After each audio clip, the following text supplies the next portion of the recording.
ఇక్కడ మనకి ఇచ్చిన క్వశ్చన్లో మొదటి సమాసం నుంచి రెండో సమాసాన్ని తీసివేయాలి.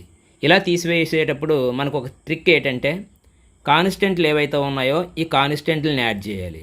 ఇలా యాడ్ చేసినట్లయితే 5 + 5 10 - 2 8 అవుతుంది ఫస్ట్ది.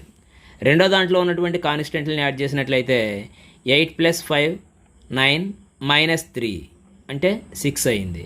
మనం ఫస్ట్ దాని నుంచి రెండో తీసేయాలి కాబట్టి 8 - 6 అంటే 2 అవుతుంది.